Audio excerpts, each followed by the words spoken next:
வணக்கம் உறவுகளை மீண்டும் மற்றொரு உறவுகளின் சங்கமம் நிகழ்ச்சியில் உங்கள் அனைவரையும் நேரடியாக சந்திக்கின்றோம். ஒரு நிகழ்ச்சி தயாரிப்பில் என்னோட கலந்து கடமையாற்றும் நண்பர் பாலசுரேஷோடு உங்களை சந்திப்பது என்.டி. ஜெகன். இன்றும் நமது தாயக மக்களுக்கான தார்மீக கடமையோடு இணைந்த ஒரு நிகழ்வாகவே நாம் அமைக்கின்றோம். இன்று தாயக மக்களினுடைய எமது தேவைகளையும் அவர்களுடைய அபிவிருத்தி திட்டங்களையும் அல்லது அவர்களை இணைத்து நாங்கள் செயற்பட வேண்டிய தேவைகளையும் நாங்கள் பார்ப்பதற்கு முன்பு எங்களுடைய தமிழர்களுடைய வாழ்வியல் கலாச்சாரத்தில் மிக முக்கியமானது கூட்டுறவு. இந்த கூட்டுறவு என்பது எமது ஒற்றுமை பலத்திலும் இருக்கிறது. வேறு வேறு பலவிதமான நடவடிக்கைகளிலும் இந்த கூட்டுறவு மிக மேன்மையாக பார்க்கப்படுகிறது. அந்த கூட்டுறவின் அவசியம் இன்றைய கலந்துரையாடலில் மிகவும் வலியுறுத்தப்படுகிறது. அதோடு சேர்ந்து இந்த சிக்கனம் என்பது எங்களுடைய வாழ்வோடு பின்னி பிணைந்த ஒரு விடயம். அல்லது இன்றைய சேமிப்பினுடைய அவசியத்தை இன்றைக்கு மேலை நாடுகளிலும் கூட மிகவும் வலியுறுத்தப்படுகின்ற சூழ்நிலையில் ஆரம்ப காலத்தில் இருந்தே எமது முன்னோர்கள் இந்த சிக்கனத்தினுடைய தேவை அவசியத்தை மிகவும் பரவலாகவும் விரிவாகவும் நம்மிடையே அறிமுகப்படுத்தியும் அதிலும் நடைமுறைப்படுத்திய விடயங்களை பார்க்கலாம்.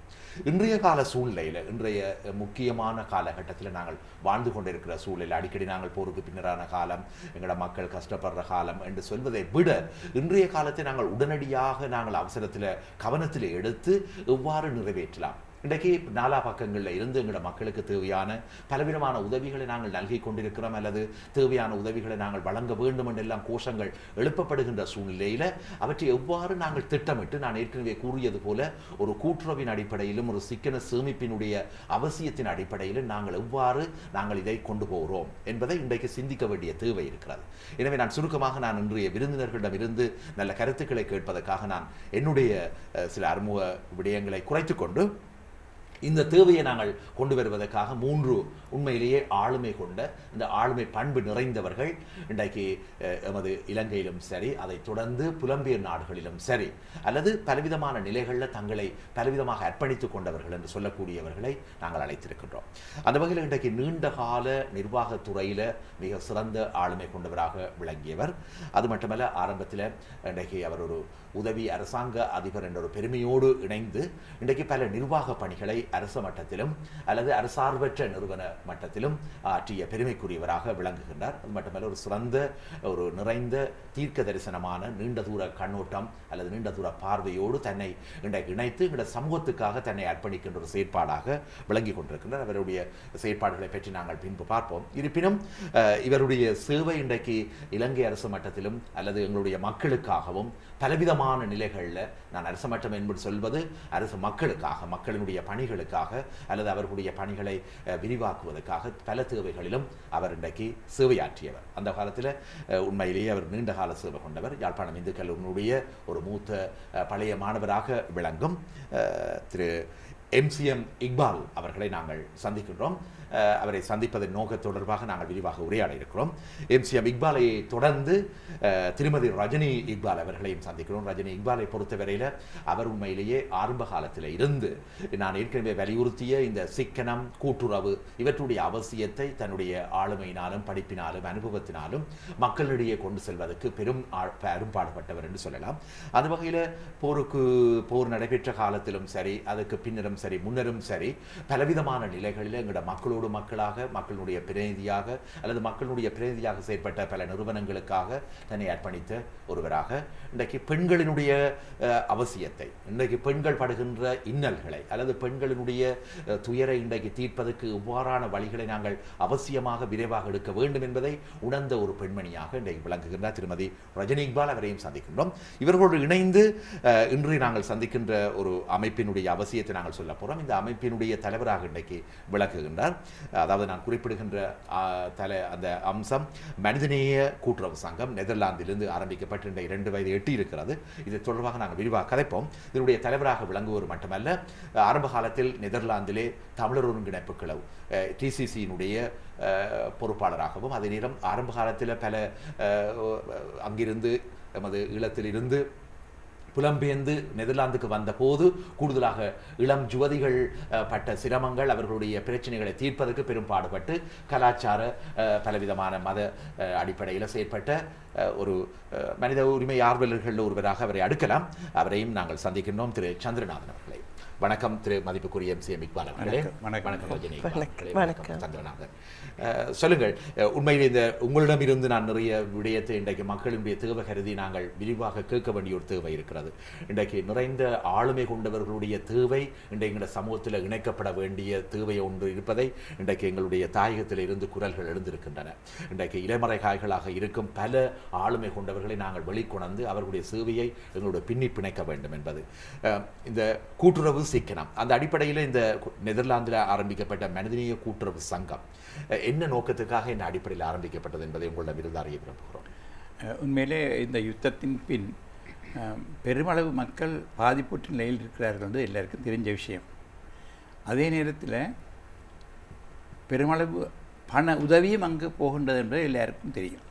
ஆனால் எந்த அளவு போனாலும் யானை பசிக்கு சோளப்பொறி கொடுக்குற மாதிரி இந்த போய் சேர்ற காசு அவர்களுக்கு சிறந்த வகையில் உதவியாக தெரியவில்லை.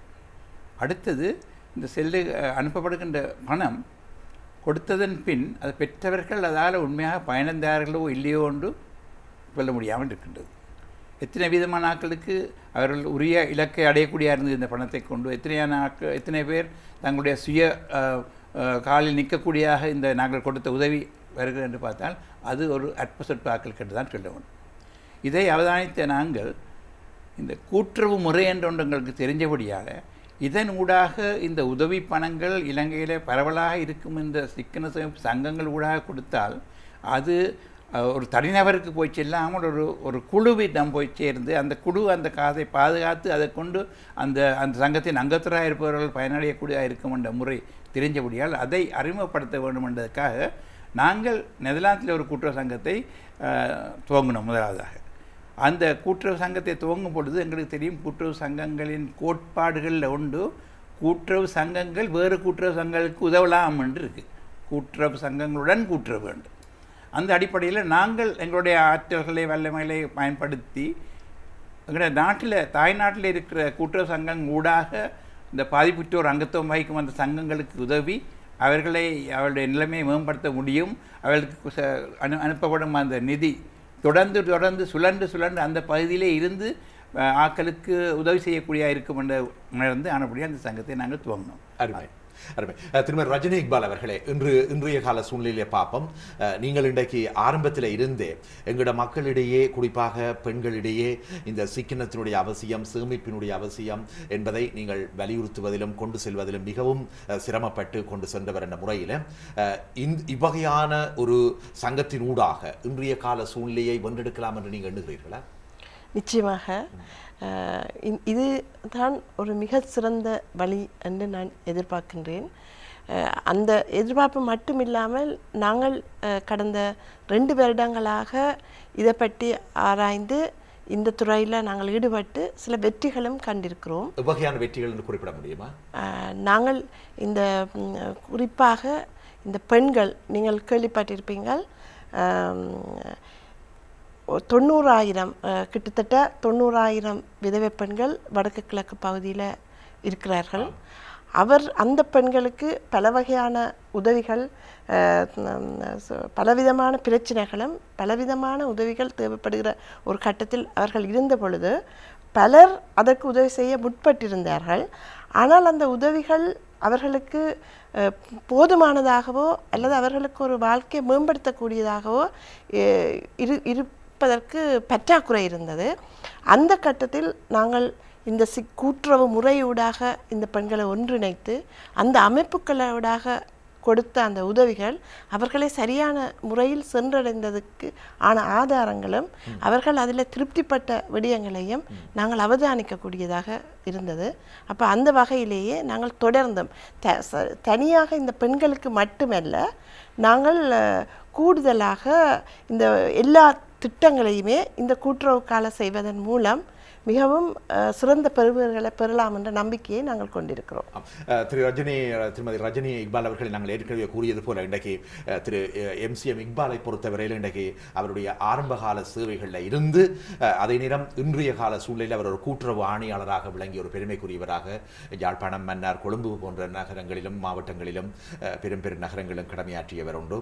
மற்ற சிக்கன சேமிப்பு சங்கத்தினருடைய நடவடிக்கைகளை நன்கு அறிந்து அதன் மூலமாக தன்னுடைய பண்புகளை விரிவுபடுத்தியவர் என்ற முறையில் இவரை கொண்டும் இன்னும் பலரை, உதாரணமாக சந்திரநாதன் போன்றவர்களை இணைத்து இன்னும் பல திட்டங்களை வகுப்பதன் மூலம் இந்த திட்டத்தினாலே எங்களுடைய மக்களினுடைய பலனை அல்லது பயன்பெற வேண்டிய தேவையை நன்கு கொண்டு செல்லலாம் என்று பார்க்குறீங்களா? அதற்கான திட்டத்தை தான் நாங்கள் எங்களுடைய CSNHA என்ற நிறுவனத்தினூடாக நாங்கள் செய்வதற்கு முற்பட்டிருக்கிறோம். அந்த CSNHA என்ற நிறுவனம் சாதாரணமாக யுத்தத்தினால் பாதிக்கப்பட்ட மக்களுக்கு எங்கெங்கு உதவி என்று சொன்னால் அந்த பண உதவி மட்டுமல்ல, அந்த மக்களுக்கான சகலவிதமான, இப்போ உதாரணத்துக்கு நான் சொன்னால் நிதி இருக்குது, அந்த நிதியை முகாமை செய்வதற்கு அங்கு மக்கள் இல்லை, அங்கு அதற்குள்ள வல்லுநர்கள் இல்லை. அப்போ அந்த துறையில் எங்களுக்கு தேவையான மனித வளத்தை நாங்கள் பலப்படுத்துவதற்கும் இந்த கூட்டுறவுத்துறை கூடாக பலப்படுத்துவதற்கு நாங்கள் முற்படுகிறோம். அதையெல்லாம் எங்களுடைய நிறுவனத்தினுடைய செயல் திட்டங்கள், CSNH என்ற நிறுவனத்தினுடைய செயல் திட்டமாக இருக்கிறது. நாங்கள் அங்கே இருக்கிற காலத்தில் ஏனைய அரசு சார்பற்ற நிறுவனங்களுக்கு இந்த முகாமைத்துவ பயிற்சிகள், முகாமைத்துவ செயற்பாடுகளில் உதவிகள் நாங்கள் செய்திருக்கிறோம். அந்த வகையில் இங்கிருக்கிற நிறுவனங்களுக்கும் ஐரோப்பிய நாடுகளில் இருக்கிற நிறுவனங்களுக்கும் இலங்கையில் இருக்கிற இந்த எங்களுடைய மக்களுக்கும் இந்த முகாமைத்துவ துறை சம்பந்தமான பயிற்சிகளை கொடுப்பதற்கோ அல்லது அதற்கான ஏற்பாடுகளை செய்வதற்கும் நாங்கள் முன்வருகிறோம். உங்களுடைய கடந்த கால செயற்பாடுகள், அண்மை கால செயற்பாடுகளில் கூடுதலாக சென்று சேர்ந்த ஒரு சில காணொளி பதிவுகளை நாங்கள் இங்கே பதிவு செய்திருக்கிறோம். உங்களுடைய இந்த பெறக்கூடியதாக இருந்தது. அவற்றில் இருந்து உங்களுடைய திட்டங்களினால் பயன்பெற்ற நடவடிக்கைகள் ஒரு முறை பார்ப்போம். அந்த திட்டங்களில் இருந்து தொடர்ந்து சந்திரநாதன் அவர்களுடன் உரையாடுவோம். Are many women who have lost their husbands, fathers and sons, the traditional breadwinners for the family. There are women who are young, old and disabled in this situation, often with multiple responsibilities, looking after children and aged parents, as well as day-to-day household work. There are also families whose menfolk went missing during the fighting, whose whereabouts are still unknown. Having also lost property and belongings due to war, such women are now forced to seek employment or a means of earning a livelihood. But with neither employable skills or resources of their own, their prospects are bleak. It is an aspect of life that they are unprepared and untrained to face. Official government figures put the number of widows at 86,000, 40,000 from the north and 46,000 from the east. எங்களை ஊர்களுக்கு வரைக்க சந்தோஷமாக தான் இருந்தது. எல்லாத்தையும் வந்துட்டோம்ன்ற ஒரு கவலை, ஒரு காடாத்தான் இருந்தது. நுழையவே இல்லாதது. ரோட்டில் தான் இருந்தோம். நாங்கள் ரோட்டில் தான் இருந்தோம். நாங்கள் வெட்ட தம்பியாரம் இதில் ஒரு தரப்பா கொட்டில் ஒன்று போட்டு தந்து போட்டார். 2009 5ஆம் மாதம் 14ஆம் தேதி நானும் பிள்ளைகளும் வேறோட தான் சேர்ந்து போனாங்க. போய் ஓமந்தையில் இராணுவம் வேற தடுத்தாப்புல நான் திரும்பி முகாமில் போய் தனியாக இருந்தேன். அப்படியே வச்சு கொண்டு இருக்கேன். உதவி அங்கேருந்து வரைக்க செய்யலை. இங்கே வந்த உடனே இந்த எல்லா குடும்பத்துக்கும் அந்த 25,000 ரூபா காசும் மற்ற அந்த கொஞ்சம் உலருணவு மாதிரி இதுவும் கொஞ்சம் தந்தேன். நோய்வாய்ப்பட்டுள்ள குடும்பங்கள், விதவ குடும்பங்கள் என்பதை ஒரு முறை நாங்கள் பார்த்த வண்ணமே கதைக்கலாம்.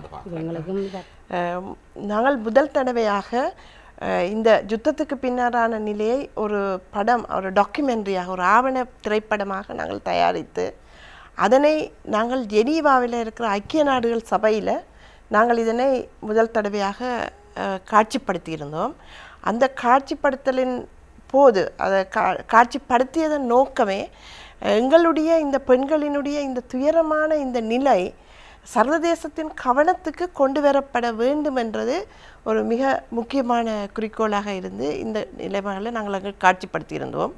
அந்த அதை அங்கு காட்சிப்படுத்திய பொழுது கிட்டத்தட்ட 100 சர்வதேச நிறுவனங்கள், எங்களுடைய தமிழ் நிறுவனங்கள், ஐக்கிய நாடுகள் சபையில் பங்கு பெற்றிருந்த பெண்கள் நிறுவனங்கள், அவ்வகையாக 100க்கு மேற்பட்டவர்கள் அதனை பார்த்து அது சம்பந்தமாக கலந்துரையாடி ஏற்படுத்தியிருந்தார். அதில் மிக முக்கியமான விஷயம், ஜஸ்மின் சூக்கா என்பவரும் இந்த நாட்டில் இருக்கிற மெக்டோனா அம்மையாரும், பாராளுமன்ற உறுப்பினர் மெக்டோனா அம்மையாரும் இதில் மிகவும் சிறப்புரை ஆற்றியிருந்தார்கள். அவர்களுடன் இலங்கையில் இருக்கிற எங்களுடைய பெண்கள் நிலை தொடர்பாக நானும் உரையாற்றியிருந்தேன். அந்த உரைக்கு பின்னர் பலர் எங்களோட தொடர்பு கொண்டு இதற்கு என்ன செய்யலாம் என்பதை பற்றி தொடர்ந்து எங்களோட கலந்துரையாடி வருகின்றார்கள். இந்த நிகழ்ச்சிக்கு நிமல்கா பெர்னாண்டோ என்பவர் தான் தலைமை தாங்கி இருந்தார். இதை நாங்கள் அங்கு கொண்டு காட்சிப்படுத்தி இருந்தோம். அதை தொடர்ந்து நாங்கள் நெதர்லாண்ட்ஸில் பல பகுதிகளிலும், லண்டனில், சுவிட்சர்லாந்தில் போன்ற பகுதிகளிலும் இதனை காட்சிப்படுத்தி மக்களுக்கும் அந்த விழிப்புணர்வை நாங்கள் ஏற்படுத்தி கொண்டு இருக்கிறோம். திரு MCM இக்பால் அவரிடம் வருவதற்கு முன்பு சந்திரனார் அவர்களே, இப்பொழுது எங்களுடைய பிரதானமான திட்டம், பிரதானமான நோக்கம், குறிக்கோள் எல்லாமே எங்களிடம் மக்களிடம் ஒரு சிக்கன சேமிப்பு திட்டத்தை உருவாக்கி அவர்களிடம் பழைய எமது ஆரம்ப காலத்தில் இயங்குகின்ற இந்த கூட்டுறவு சங்க முறைமை, கூட்டுறவு நிலைமையை கொண்டு வர வேண்டும் என்று ஒரு துடிப்போடு இன்றைக்கு ஆரம்பித்திருக்கிறோம். இது மக்களிடம் ஒரு விழிப்புணர்வை கொண்டு வர வேண்டும். இது உங்களோட கருத்தை எப்படி பார்க்குறீங்க? நிச்சயமாக அது முக்கியமான தேவை இது. ஏனென்றால் நாங்கள் திரு இக்பாலுடைய ஒரு ஆளுமை இந்த கூட்டுறவில் முக்கியமாக பயன்படுத்த வேண்டும். அந்த நோக்கில் தான் நாங்கள் நெதர்லாந்தில் மனிதநேய செயற்பாட்டுக்கான கூட்டுறவு சங்கத்தை ஆரம்பித்து அது இப்பொழுது குறுகிய காலத்தில் மிக சிறந்த திட்டங்களை செயல்படுத்தியிருக்கிறது. அதில் ஒரு திட்டம் ரஜினி சொன்ன மாதிரி சர்வதேசம் பயன்படுத்தப்படுறது. எங்களுடைய அதாவது இலங்கை மக்களை இலங்கை அரசாங்கம் கவனிப்பதில்லை என்ற ஒரு முக்கிய பொருளை சர்வதேசத்திற்கு கொண்டு செல்லப்பட்டிருக்கிறது. அதை விட நாங்கள் போன சனிக்கிழமை லண்டனில் உள்ள இலங்கைக்கு உதவி வழங்கும் ஸ்தாபனங்கள் எதிர்காலத்தில் எப்படி உதவிகள் செய்யலாம் என்ற ஒரு ஆலோசனை கூட்டத்துக்காக ரஜினி இக்பால் எங்களுடைய மனிதநேய கூட்டு சங்கத்தையும் வளர்த்திருந்தார்கள். அந்த வகையில் அந்த கூட்டத்துக்கு வந்த பொழுது ரஜினியும் இக்பால் அவர்களும் சொன்ன கூட்டுறவு முறையை பற்றி சொன்ன பொழுது அதில் இருந்த கனவேருக்கு அது புதுமையாக இருந்தது. ஏனெனில் நாங்கள் கூட கூட்டுறவு என்றால் சாதாரணமாக சங்க கடையில் பற்றி யோசிச்சிருப்போம், அது ஊழலில் இருந்திருப்போம். அதை விட நிச்சயமாக ஒரு சிறந்த முறை இருக்கிறது. இலங்கை அரசாங்கம் தடை செய்தாலும் அதன் ஊடாக, சட்டத்தின் நூலாக உள்ளுக்கு போய் மக்களுக்கு சிகிச்சை வழி இருக்கிறது. அந்த வழி மூலமாக ஒரு குறுகிய காலத்தில் எங்களுடைய நெதர்லாந்து மனிதநேய கூட்டுறவு சங்கம் செய்த பலனாக சொல்லப்பட்டிருக்கிறது. இது ஒரு சிறந்த மொழி. எங்களுடைய சங்கத்தில் செயலாளராக சாம்பசுவம், பொருளாளராக சீலன், தாயாள் என்று இருந்தாலும் கூட இந்த முறை வந்த டைமில் நாங்கள் உங்களோட கலக்க சந்தர்ப்பம் இருந்தது. ஏனென்றால் எங்களுடைய சங்கம் மிக குறுகிய காலத்தில் ஒரு கூட்டாக செயல்படுகிறது. இதன் நிச்சயமாக ஒரு குறுகிய காலத்தில் இந்த திட்டம் சரியான முறையில் அமல்படுத்தப்பட்டால் ஒரு குறுகிய காலத்தில் மிகச்சிறந்த பலனை மக்கள் அடைவார். நாங்கள் திரு MCM இக்பாலிடம் பக்கம் திரும்புவோம். இன்றைக்கு இந்த போருக்கு பின்னரான காலத்தில் திரு இக்பால் அவர்களே, பலவிதமான செயற்திட்டங்கள் முன்னெடுக்கப்படுகின்றன, அனுப்புகிறோம், திரட்டுகின்றோம், அங்கு எல்லாம் சென்று சேர்கிறது, குடும்பங்கள் பயன்பெறுகின்றன, சுய தொழில் வாய்ப்புகளுக்காக பலவிதமான நிலைகளில் ஏற்படுத்தப்படுது எல்லாம் சொல்லப்படுகிறது. ஆனால் அங்கே பரவலாக பேசப்படுகிற இன்னொரு பக்கத்தை பார்த்தால் நான் பயன்பெறவில்லை, அங்கு கூடுதலாக வழியின்றி தவிக்கின்ற பல மக்களுக்கு இன்னும் உதவிகள் வந்து சேரவில்லை, ஒரு குறிப்பிட்டவர்களுக்கே தொடர்ந்து உதவிகள் கிடைக்கின்றது, பல நிறுவனங்கள் சில நேரத்தில் ஒரு குடும்பத்துக்கு அல்லது ஒரு குறிப்பிட்ட வர்க்கத்தினருக்கே சென்று சேர்கிறது என்றெல்லாம் பலவிதமான குற்றச்சாட்டுகள். எனவே உங்களுடைய இந்த திட்டமிட்ட நடவடிக்கைகள் அல்லது உங்களிடம் இருக்கின்ற ஆளுமை கொண்ட இந்த பண்பான சீரான நடவடிக்கைகள் மூலம் இவற்றை நிவர்த்தி செய்வதற்கு நீங்கள் எவ்வாறான ஒரு இலக்கை வச்சிருக்கிறீங்க? ஜெகன் சொன்ன விஷயங்கள் அற்றிலும் சரி. அந்த பிரச்சனை எங்களுக்கு தெரிஞ்சுதான் இந்த கூட்டுறவு சங்கத்தை பற்றி நாங்கள் அறிமுகப்படுத்த முற்பட்டோம். சாதாரணமாக இந்த கேட்போருக்கு தெரியாமல் இருக்கலாம் இந்த கூட்டுறவு சங்கம் என்றால் என்ன, எப்படி ஆரம்பிக்கப்படுறது, என்ன அதுக்கு மற்றவர்களுக்கு வித்தியாசம்னு சொல்லி. ஆகவே இது நான் சொல்ல விரும்புகிறேன் என்றால், யாழ்ப்பாணத்தில் பாரம்பரியமாக கிராமங்கள் தோறும் இருந்த ஒரு அமைப்பு தான் இந்த கூட்டுறவு சங்கம். கூட்டுறவு சங்கம் என்று சொன்னால் சிக்கன கூட்டுறவு சங்கம் குறிப்பாக சாதாரணமாக ஒரு 15-20 பேரை கொண்ட ஒரு அமைப்பாக கிராமந்தோறும், சில வேளை ஒரு கிராமத்தில் 3-4 இருக்கக்கூடும், ஆளையால் அறிமுகமானவர்களாக இருக்கவும் கூடும். அவர்கள் சேர்ந்து மாதம் சந்தித்து தங்களால் இயன்ற சேமிப்பை கொண்டு வந்து ஒன்றாக சேர்த்து பூல் பண்ணுறேன்னு சொல்லுவாங்க இதில் திரட்டி வைத்து ஒரு நிதியை உருவாக்குவார்கள். அந்த நிதி அந்த காலத்திலிருந்து அப்படியே அவைகளுக்கு இந்த சங்கம் அங்கீகரிக்கப்பட்டதன் பின் திணைக்களத்துக்கு போய் பதிவு செய்த உடனே அவருக்கு வங்கி கணக்கு துறக்கிறதுக்கு அனுமதி இருக்குது. ஒரு வங்கி கணக்கு திறந்த உடனே கூட்டுறவு ஆணையாளர் அதுக்கான விதிமுறைகளை சொல்லிக் கொடுத்த பிறகு அந்த விதிமுறைகளுக்கு அமைய அவை கிரமமாக சந்தித்து தங்களுடைய சிறு சிறு சேமிப்புகளை திரட்டி தங்கள் மத்தியில் இருப்பவர்களுக்கு பணம் தேவை வரும் பொழுது இலகு கடனாக இந்த கடன்களை கொடுத்து திரும்பங்களை பெற்றுக்கொண்டு சுழற்சி முறையிலேயே அதை பாய்த்து கொண்டு வந்திருக்கிறார்கள் பாரம்பரியமாக. இது எல்லோருக்கும் தெரிஞ்ச விஷயம். என்றால் குறிப்பிட்ட காலத்தில் இலங்கையில் யாழ்ப்பாணத்தில் வங்கிகள் எல்லாம் மூடப்பட்டிருந்த காலத்தில் இந்த சங்கத்தின் சமாசம் அந்த காலத்தில் வேதவள்ளி கந்தையா வி பொன்னம்பலம் போன்ற பெரியார்கள் இருந்தார்கள். அவர்கள் தலைமையில் நடந்து கொண்டிருந்தது. அவர்கள் இந்த மக்களுடைய நிதி தேவையை பூர்த்தி செய்யக்கூடிய அளவு நிதியை திரட்டி சுமார் 10 லட்சம் ரூபா வரைக்கும் அந்த சங்கங்கள் இருந்தது. அந்த நேரம் 10 ரூபா சேமித்தது. அப்போ இந்த கஷ்டப்பட்டவர்கள் மத்தியிலே இப்படியான ஒரு சங்கம் இருக்குன்னு சில பேர் கேட்கலாம், என்னோட கஷ்டப்பட்டார்கள் சேமிக்கிறேன்னு ஒரு கேள்வி கேட்கலாம். கஷ்டப்பட்டார்கள் சேமிக்கிறேன்னு நாங்கள் சாதாரணமாக சொல்லி விளங்கப்படுத்துகிற உதாரணம் தான். ஒவ்வொரு நாளும் நாங்கள் சமைக்கும் பொழுது ஒரு புடி அரிசியை ஒரு பாத்திரத்தில் போட்டு வைத்தால் அன்றைக்கு அந்த ஒரு புடி அரிசி குறைஞ்சதால் ஒருத்தரும் பசியாக இருக்க போகிறது இல்லை.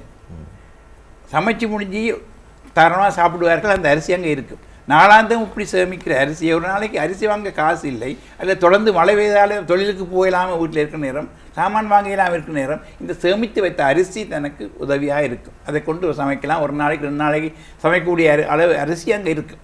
ஒருத்தருக்கு நோகாமல் இலகுவாக சேர்ந்து திரண்ட ஒரு பொருளாக அங்கே இருக்கும்.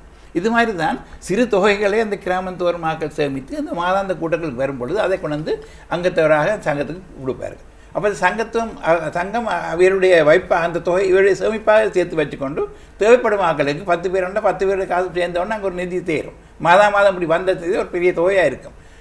சாதாரணமாக உதாரணமாக ஆஸ்பத்திரிக்கு போக வேண்டிய தேவை இருந்தால் காசு இல்லை என்றால் சங்கத்தில் வருவார். சங்கத்தில் அந்த காசை தேவையான காசு எடுத்து கொண்டு போய் பிறகு கொஞ்சம் கொஞ்சமாக கட்டி பிடிப்பார்கள். அப்போ இந்த அமைப்பு திறந்து வந்து கொண்டிருந்தபடியால் இந்த அமைப்பில் சட்டங்களில் ஒரு ஒரு ஒரு ஒரு விதி இருக்கின்ற என்று சொன்னால் வசதி உள்ளவர்கள், காசு பெருமளவு உள்ளவர்கள், கிராமத்தில் உள்ளவர்கள் தங்களுடைய சேமிப்பில் ஒரு தொகையை இதுக்கு டொனேஷனாக கொடுக்கலாம், அல்லது தங்களோட சேமிப்பு கணக்கை துறந்து அதில் காசு போடலாம்.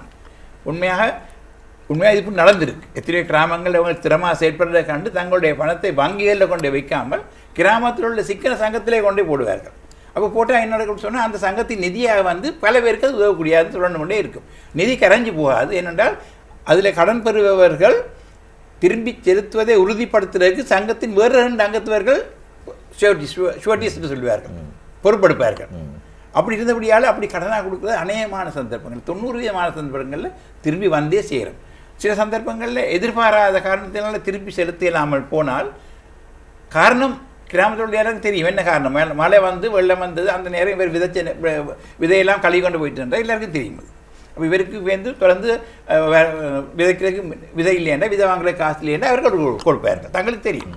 அப்போ ஆளையால் தெரிந்தவர்கள்லாம் எல்லாரும் இருப்பார்கள். இப்படியாக இருந்தபடியாக அந்த சங்கத்தின் நிதியை தங்களுடைய சொந்த நிதியாக பாதுகாத்து கொண்டு வந்தார்கள்.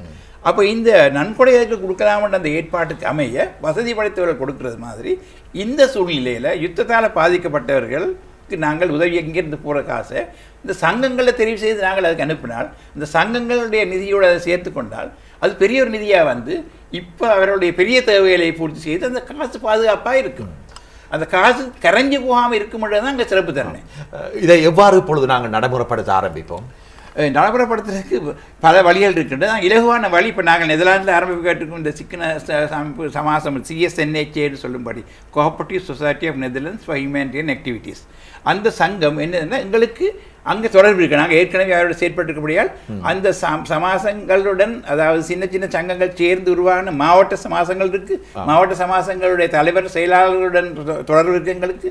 அவர்களுடைய நாங்கள் நாளாந்தம் தொலைபேசியில் கதைப்போம், அல்லது அவர்களுடைய மெயில்கள் வந்து கொண்டிருக்கும்.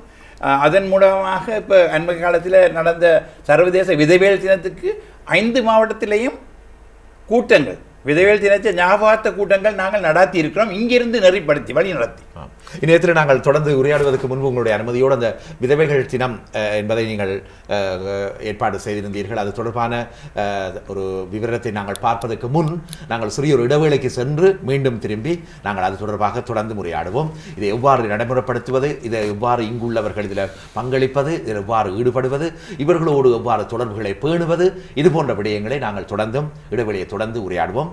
இணைந்திருங்கள். உறவுகளின் சங்கமம் நிகழ்ச்சியினூடாக இங்கே திரு MCM இக்பால், உண்மையில் அவர் ஒரு மனிதநேய மிக்க, நாங்கள் இன்றைக்கு எங்களுடைய மனிதநேயவாதிகளை தேடி திரிகிறோம். இன்றைக்கு நாங்கள் மனிதநேயவாதிகள் எங்களுடைய சமூகத்தில் இல்லையா என்ற கேள்வி எழுப்புகிறோம். நிச்சயமாக இருக்கிறார்கள். ஆனால் அவர்களை அடையாளம் கண்டு அவர்களுடைய ஆளுமைகள் கொண்ட சிறப்புகளை நாங்கள் பயன்படுத்த வேண்டிய ஒரு இக்கட்டான சூழ்நிலை எங்களுக்கு இருக்குது.